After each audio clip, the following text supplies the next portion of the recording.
our mission was to pioneer new markets, to prove that there was demand for a truly environmentally responsible paper, and to come into this totally commodified industry and sell a value-added green product. One of our challenges is, because it's so commodified, it's hard to be price competitive. And I'm one that, a lot of people say green doesn't have to cost more, and it's true, it doesn't have to. But that's a broad generalization. When you're looking at an industry where margins are 10% and economies of scale are a huge factor, sometimes it does.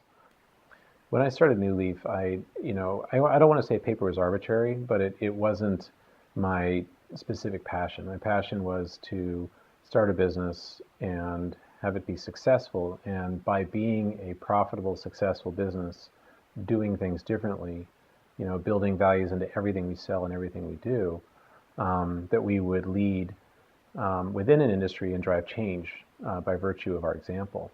So being profitable actually was essential. Without being profitable, actually, we'd hurt our mission.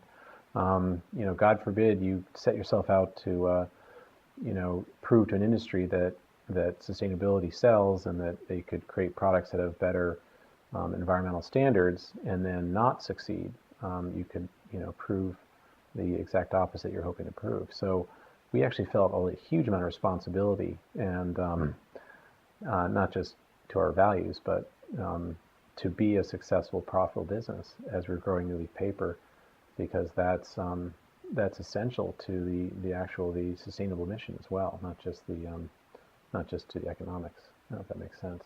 I've thought a lot about policy over the years, and I think the best policies are ones that give the rest of society a clear picture of a direction.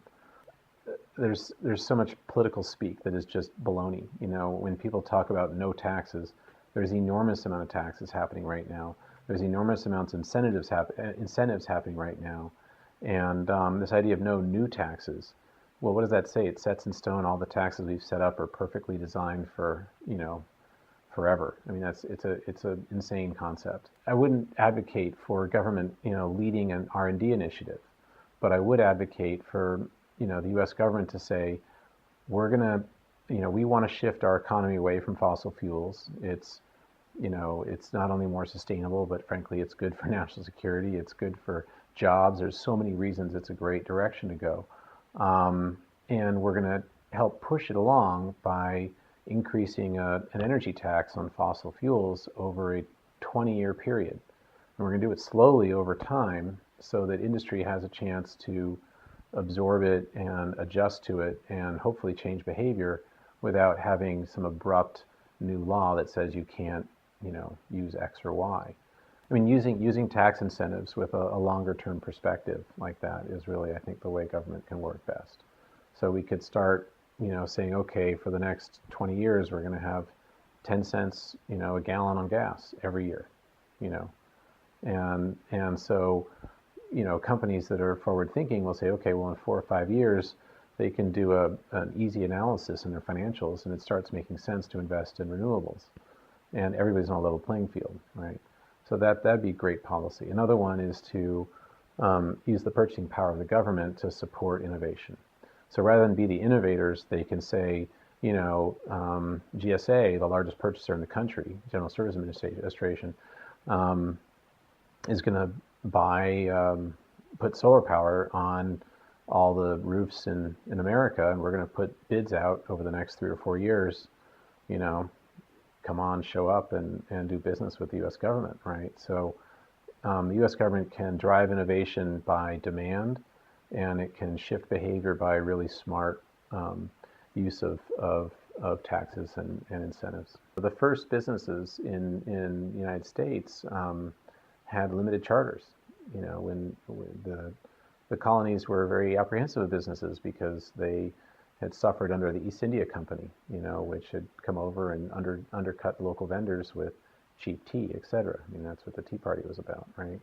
So when the 13 colonies got together and formed the United States, there was a lot of discussion around corporations, whether we'd even create charters at all. And the first charters were for businesses that had a specific purpose and a specific lifespan. I mean, literally, death and rebirth or death was built into the charter. So a company was born with the idea of delivering a certain service to society, was able to make money doing this, and then when it was done, the charter would go away. Taxes are a way of generating revenue for the government and signaling to the economy what we as a people would like to see the business world do to serve our common interests as a society, right?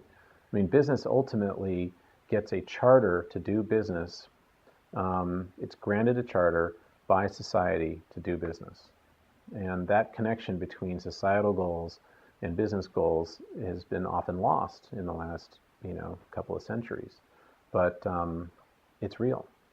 And that's an important point to just drive home to business people.